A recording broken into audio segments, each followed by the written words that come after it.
JP Money, Mr. Money Time.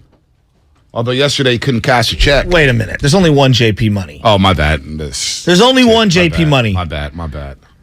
That's my cousin, John Porter. He's been JP Money since the Napster days when he was burning CDs and selling them at Sacred Heart Cathedral on 80th Street. I heard he's broke now.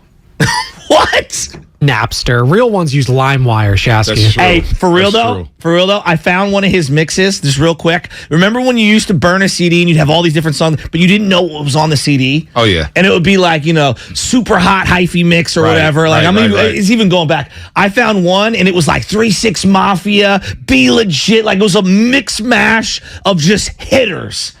Damn, JP Money had hitters though. Money time! So, right before the break, we're going to get back to the lines. 888-957-9570. Should the Warriors start thinking about making a big move, or do you ride it out with the core? With just 15 games into the season, but they're 0-8 on the road. Warriors are 0-8 on the road for the first time since 89-90, the first year it's run TMC. It's a long time. And, we were breaking down some numbers or stats yesterday. The last team to start 0-7 on the road and advance to the Western Conference Final was the 89-90 Phoenix Suns. Wow. 89-90. Is that Tom Chambers? Tom Chambers, Kevin Johnson, Eddie Johnson. KJ, Cal. Jeff Hornacek. Mayor of Sacramento. Jeff Hornacek. Oh, wow. Yeah. That was the last time. So when you think the historical aspect of losing your first 7-8 road games, it's not ideal. So then history's not on your side. I know you want to get back into just a thing about Jordan Poole for a second, but what do they do well right now? Just take a step back. Stop giving me what they did last year. I get that. They score points. I'm asking this year. They get buckets. They scored the most points in the league. But it's not balanced. I was going to say, and it also feels very hollow to me because they score when they're down. Like last night, they scored almost 120. They gave up 130. Yeah, but you know what? On that road trip, they scored 129 against Orlando. You lost. That's what I'm saying. Yeah, but that's what I'm saying. Like teams that score a lot but don't play any defense. I don't know how to do the math there. They have a great offense. Offense is not the problem. At home, they're 6-1. The Warriors score 122 points a game at home. That's second in the league. Yeah, but what are they giving up? At home, they're a lot better. Okay. Defensive rating, they're fifth best in the league. At home.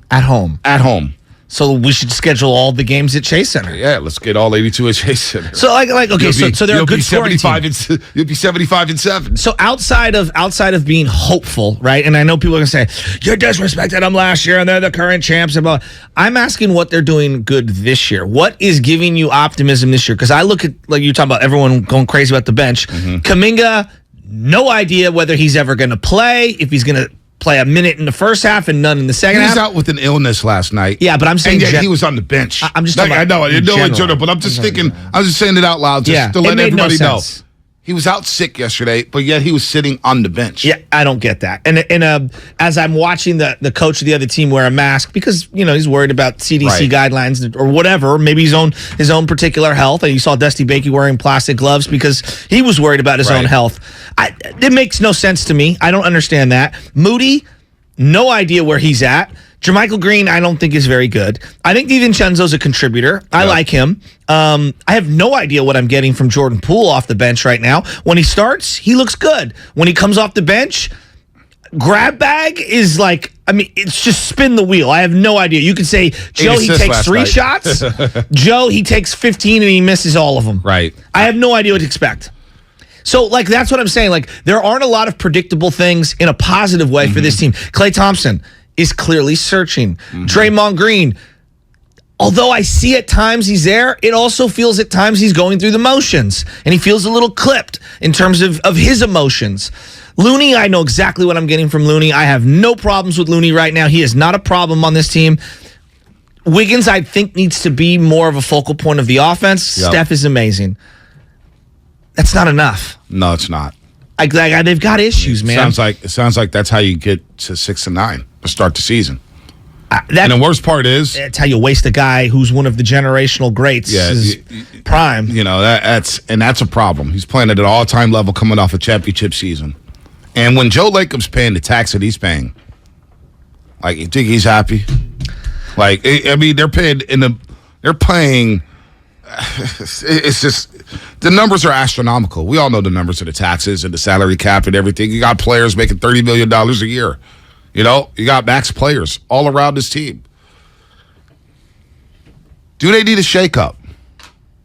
Because the vibe's just not, I don't care what they say. Mm-hmm. You can see it on the television. The vibe's not there. Well, okay. And so here's what Kerr said about the commitment to each other. I found this fascinating. Yeah, let's play Share this. the ball. If somebody's open, throw it to them.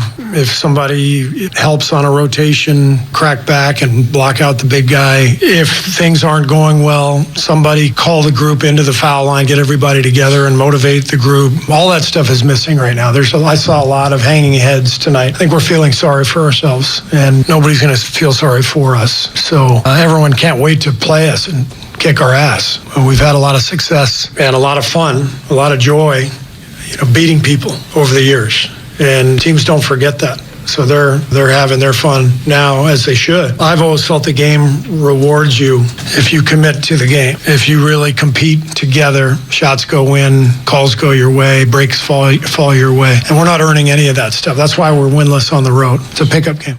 Dude. Commitment to the game. Another thing he said. That really, commitment to the game. Wow. Also, we're not doing the little things. We're not talking to each other on defense. Well, we're not huddling up at the free throw line to figure out what's going on. We're not passing to the open man. It's a lot of selfishness going on out there. And everybody's going to go back and point to that dreadful day on a Wednesday night in training camp when Draymond and Jordan Poole got into it. And is that the reason why they're not connected? Is that a reason? Jalen Rose, before the season, I think it's part of the ingredients of the cake of what this season is. It feels like the main ingredient. It's kind of a poop cake, but that's neither here nor there. Yeah, I mean, it sounds like the main ingredient. It might be the flour. Yeah, it might be. Is that the main ingredient in cake? I think so. The foundation Milk, sugar, flour. Yeah, butter. Yeah, all that. The main ingredient. You got to have the butter. Got to have the butter. Yeah. Got to have butter. But I'm with you on that. It's definitely not the icing. Yeah. Let's go to, let's get to Charlie in New York City. Then we'll get down to Phoenix. We're all over the place today. 888-957-9570. All over the place in terms of the nation. Let's get Charlie on. Yeah, and Charlie, does anyone just say, hey, I don't care how bad it looks. I want to remain loyal to this core. And if it clunks and falls all the way into the Titanic ground, then so be it. I want to hear from somebody. Hey, what do you got? Hey, what's up, guys? Native New Yorker, 45-year Warriors fan. Listen, I'm loyal to the jersey. I'm not loyal to the players. And that's sort of a contradiction, but irregardless of that, they need to go big and bold, in my opinion. Being in New York, not that I have no inside knowledge, just from what I hear and what I read in the local papers. Durant is going to be traded. They're going to blow up the Brooklyn situation. It's just a bad situation. The Warriors have the pieces to get him. Nobody wants Klay. All due respect, nobody wants Klay in a trade, or maybe even Draymond. But if Brooklyn called and said, listen, give us Poole, a couple of ones, and Kuminga, you wouldn't do that? You can't trade Poole into the offseason. Well, and here's what I would say to you also. At some point, and this is how the NBA is, and I want to make sure the listeners hear this, because I know a lot know, but maybe there's some that don't. Trades happen, and you can staple contracts to them to equal out the money on either side to make it approved by the NBA. The Nets and the Warriors are both over the salary cap. So because of that, you have to have within 10% of the contracts in both directions. So you'd have to staple one of the bigger contracts to a bunch of young players. And to Bonte's point, because of the jump up in salary for Poole, you can't trade him until next year anyway. I didn't realize. What about Wiggins then? Same thing, because you just signed him to an extension, so you wouldn't be able to move him. So those two guys you can't move. They're kind of off the table in a deal like this for midseason. It would have to be, Steph Curry or Klay or Draymond Green attached with a bunch of youngsters. He's gone. All right, let's go to Warrior. Warrior in Phoenix. Warrior. He's saying what a lot of people are thinking. They want to make a move. A lot of people are thinking make a splash. Warrior down in Phoenix. What's happening? You're on the roast. Hey, listen, I went to the game last night. I have never I've been in 8-1 blowout games in hockey where I don't lead. I left with 5 minutes to go last night. Wow. I figured that I wasn't going to catch Draymond Green in rebounds. At the point that I left, he had one, and then on my way to my car, he got another one, so he doubled his output. If you look at the rebounding is what bothered me last night, even though they only get out-rebounded by 7. There were so many times on the offensive board where Phoenix would bang it off the board, and then hit a three-pointer. Totally uninspired. My heart goes out to Klay. You look at Jordan Poole at 2 points in 27 minutes. Yep. 0 for 5. Floor. 0 for 5. The field was horrible. Jermichael Green can't play anywhere close than Otto Porter. Totally. I looked at the scoreboard. I look at the future. And all I can do is look at the past to stay happy. I laughed at the possibility of getting Kevin Durant in the offseason. Don't need him. At this point, I give up whatever we can due to salary cap restrictions and get Durant. Or we start just benching guys. Well, I mean, Draymond Green, totally uninspired. I just love the guy. But I don't want to say he doesn't care. I believe he cares. But he doesn't have the talent. Well, and as a Warrior fan, I'm hoping that he opts out of his contract. Love listening to the show. Thank you. Thanks, Warrior. Thanks, Warrior. Long time no hear. No, and you know what? We're gonna have Anthony Slater on at 8:00.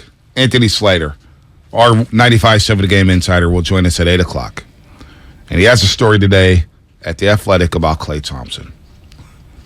Klay Thompson is in a funk, folks. He scored 181 points on 185 field goal attempts. That's not good. It's not good. You know why it's not good? He has the 4th worst true shooting percentage in the league. In the entire league? In the entire league. Next to Killian Hayes, Jabari Smith, and James Bouknight. Bouknight I know from the draft. I don't know the other two guys. Killian Hayes and Jabari Smith, and James Bouknight. Klay Thompson has the 4th worst true shooting percentage in the entire NBA. And yet, he is 2nd on the team when it comes to field goal attempts. He's playing selfish basketball. I've come, and I was open-minded Monday because I asked you, said, okay, say if you start Jordan Poole, what does it look like for Klay? The hell, I can't worry about that anymore. I just can't. Not what I saw last night. The selfishness, the shot selection, getting blown by. I don't know what you do. Well, I don't know what you do. Because he needs to gravity as Stephen Curry. No, because if you put him on a second unit, he's going to shot hunt and shoot them out of the game. Well, I think one of the, if you want to go X's and O's for just a split second, what I noticed with Jordan Poole when he was on the floor last night, it was Wiggins and Poole at one time, and it was Klay and Poole at another time, with other of the bench players, if you will. There were 3 guys around any pick and roll that Jordan Poole was trying to set up with another player. There were 2 guys hovering around and playing off the other guy, and 2 guys on Jordan Poole at all times. Right. He gets no freedom with that second unit. Now, you could say, Joe, you start him, and then you're going to have a similar problem. For sure. I need to make Poole a better version. That's number 1. Number 2, we talk a lot about the enabling of the behavior of Draymond Green. What about the enabling of the style of play of Klay Thompson? And we've gotten to a point now where they have to try to rein it in. And I feel like because of a decade plus worth of, hey, you were that guy. Hey, yes, that is a good shot for you. No, that's not a good shot for anyone else, but that is for you. And not only that, I'm going to let you finish. You won a championship last June. For sure. and you were a big part of that. Right. I don't want to dismiss that. But now I got to try to rein you in, and I think that's a culture shock for someone like Klay Thompson. At what point have we ever started counting shots for Klay Thompson, saying not a good shot, not a good shot? We always say, oh, for him it's a good shot, for nobody else it is. And now every single pull up, I cringe, and I can't be alone on this. His teammates feel like they're cringing. You're not alone on it. And the reason why, I want to make sure I make this clear. It is gut-wrenching to watch Klay Thompson play if you love him even a little. And I love him a lot. I love him a lot. No one's trying to run the dude out of town. I wanted him to be a warrior for life. I want all these guys to be warriors for life. I also understand that that's probably not reality. Second part of this is that I can't keep running them out there for the amount of times that they are, and I don't know what the solution is. I think positional change and viewing him more as a stretch 3, stretch 4 is a start, but I don't know where you put those minutes. And I'm not here to pretend that I got the answer. I know it's not working right now. Well, you don't have a backup shooting guard. No, not at all. You have no defense, perimeter defense. You have no perimeter, but you don't have a backup shooting guard. At all. I agree. So... so you're in a bit of a pickle here with Klay Thompson. Last night was selfish basketball. First quarter, he throws up 6 shots. He makes 2 of them, but he's shot hunting. Andrew Wiggins took 2 shots in that first quarter.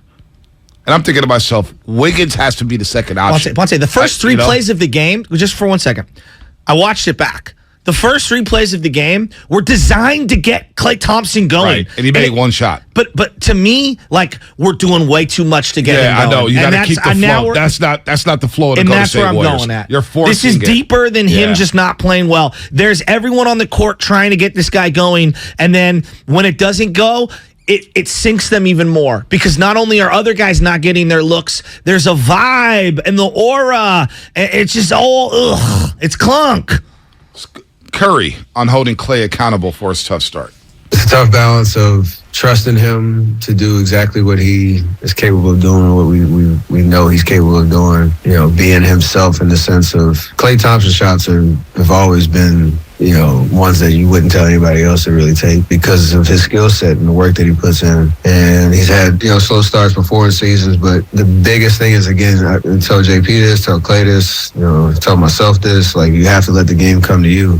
Especially when teams know if you start get going, like, we're tough to beat, and they're probably going to have a heightened sense of awareness early in games, early in quarters when you're out there to try to take it away, because they're afraid of what Pete Klay looks like. So just let the game come to you. Have some a little bit of patience and trust in how we play as a team and creating good shots. His presence out there changes the game just with his 2 feet on the floor. He requires a lot of attention no matter what the numbers look like. So it's going to come. Just trust it. Trust the system. Trust the game. Let the game come to you. It's something that everybody's been talking about. Stop forcing shots. Stop shot hunting. You got to realize at some point, hey, I don't have it right now. So that's even more of a reason to let the game come to you. Hey, let me just stand back. I'm going to get under the 3-point line. I'm going to wait for my chance to shoot. Hell, I may only get 1 shot this quarter. So be it. I'm playing within the flow of the offense. Let the offense dictate my shots. Don't just start. He ran a split action yesterday, tried to force a pass at Andrew Wiggins. I was just like, dear God. Like, I just kind of hung my head, because I'm looking at this guy who wants it. And you look at the Ramona Shelburne, or if you read the Ramona Shelburne piece on ESPN.com, I get what he's been through. Trust me. The mental hurdle of not working out in the summer, I'm not going to say not working out because he worked out, but not playing 5-on-5, I get that. You went through 2 devastating rehabs just to get back to the shell of yourself, and you contributed last year. Okay, you won the championship, you come back, you don't have the training camp, you're not playing 5-on-5, you're playing 1 preseason game, you're on a minutes restriction, but you got to let the game come to you. So I don't get why it is so hard for Klay. If they're having these conversations and everybody knows it, why is it so hard for him to not just ease back a little bit? Because he's played one way his whole life. And he's in denial to a degree. The other part of this is they're around them. They're like, yeah, we're going to get you back to 30 minutes and 34 minutes a game. And yeah, we're going to get, like, nah. Like, he's not that dude anymore. And maybe on certain nights he can do it. He can't do it as consistently. I mean, geez, but he can't even play back-to-backs. No. Well, but I think he could. I think it's just smart not to play on back-to-backs. Okay, so but like, I wish Steph Curry didn't play as many back-to-backs. I wish Draymond Green didn't play as many back-to-backs. I agree. Because if you had a better bench, you wouldn't have to play these guys back-to-backs, because it's not about the regular season. It's about to get ready for the playoffs. But with the way the regular season is going, you got to play every single game now. Okay, see, where my head logically can't connect the dots. Everyone's like, well, we got to ramp up to get to this certain part. But also, you have to acknowledge there's this huge mental hurdle that he needs to go through. So, like, all of these things are colliding, and they don't mesh for me. And so what I'm saying is, guys, everything that you're saying, what I interpret it as, dog, your role's got to change. And no one's saying that you can't start games. I'm saying you ain't a 30-minute-a-night guy anymore. And that doesn't mean that you can't be good. That doesn't mean you can't have moments where you are the second best player on a given night. What it means is you cannot be the dude that the offense flows through early in games every time you're out on the court just because of your status as Klay Thompson. Your role needs to evolve and your self-awareness needs to evolve. I disagree with the 30-minute allotment. I think you can play him 30 minutes a night. But he can't be the second option playing 30 minutes a night. Bonte, you've got to be the third or fourth option. I don't think he's best right now, and this is the way I view it. If you want to get the best version of him, the way that we used Iguodala as it slowly changed. We realized, the best way to get Iguodala's maximum is probably not. I'd like to play him 30 minutes. Yeah, it's 20 to 25 minutes, so I can get the best 20 to 25 minutes, not like 7 good minutes and 17 horrible minutes. This is what a $37 million a year comes in at. It's a factor. It's a factor. The financial politics. And so on this team, with all this inexperience, with the youngsters, and JaMychal Green now picking up the system well, Klay's got to play at least 30 minutes. So I'm playing you 30 minutes. But your role's going to change within those 30 minutes. Yeah, but it's a detriment to your team. You're not the second, third, and fourth option. The money's already sunk. You've spent the money. It's already you've already given them 80-something million to not play. I agree with that. So I agree with that. To me, and I get it would be so dumb of me to say there are financial politics that need to be ignored. No. When you pay someone that much, it's almost impossible to not play them. But what I'm saying is for the best of everyone, because it's sinking the whole ship. It's not just him. But on this team, I can't afford to play him less minutes. Well, they don't have a backup. Who's going to pick up? But this goes back to why they need to make a move. So you're going to play Moody more minutes? I don't know what the role is for Moody right now. I don't get what the plan is. You're not playing Ryan Rollins. Well, he's not good enough yet. He's not there. And I get Klay. I don't know if he'll ever be there. Klay's not a good defender right now. He's not even close. But where are you going to give those? Okay, I scale back Klay's minutes. I don't have the Who's going to play more? I think you can't play Moody. You can't play Looney more. You can't run Wiggins into the ground. He's already playing heavy minutes. He's playing 34, 35 minutes a night. This is where I would say positional change can kind of help this out. Stop viewing him as a 2. Move Wiggins over in certain situations. Put Moody in certain situations as the number 2. I want him out there against force. Like JaMychal Green, put him on the bench right now. Forget him being a stretch 5. Kuminga's going to be my 5. Klay can be my 4 at times. You got to mix and match. You got to try different things. I don't have the specific answer. That's what Kenny Atkinson's getting paid for, and Ron Adams and all that. But this is not working. I know that. Process of elimination, this isn't working. So, we got to try something else. Klay's playing 28.5 minutes a night. Jordan Poole's playing 28.5 minutes a night. Does that wait, stop right there. Do you think that maybe that's a little off? Should Poole be playing? I don't think he's earned it right now because he's not playing well. Poole should be playing, but you know what? But he's not playing well. He doesn't. And Steve Kerr doesn't finish with them at times. He's been finishing with Anthony Lamb. Yeah, I don't disagree DiVincenzo. because he's inconsistent. Anthony Lamb's a good example. He's inconsistent. Anthony Lamb. He's playing 21 minutes a night. And he's earned it. He's playing 21 minutes a night. So you want to bump up Anthony Lamb to 25? No. What I'm saying is that people are losing their minds. Anthony Lamb's actually one of the few contributors on this team, and he's actually playing smart, good basketball. And he's earned every minute, and he deserves to be on the floor for at least 15 minutes. I'm looking at if they had more depth, sure, Klay Thompson playing 20 to 25 minutes a night would be ideal. But I'm looking at this roster here. Ty Jerome, 15 minutes a night when he plays. I'm not going to play him more. Are you kidding me? You can't be Ty Jerome. But no, honestly. I don't want Ty Jerome. We're having what about Moses Moody? So, you invested a first-round pick. I know, but you invested a first-round pick into the guy, and you're talking about money that we've invested into Klay, which is totally fair. You've also invested draft capital in certain guys and time and energy, and you've you've literally switched pieces on the bench coaching-wise to make these guys better. You need to commit. If you're going to a little bit, you got to commit to one of the young players and let it ride out for 2 or 3 weeks. 35% from 3 for Moses Moody. 40% from the floor. He could do more. I feel like he could do more, but is he ready yet? Steve Kerr, there's a reason why he's not playing. There's a reason why he's picking up DNPs. He said it over the weekend. Moses Moody picks up fouls. Is there a reason JaMychal Green's playing? I love Steve Kerr.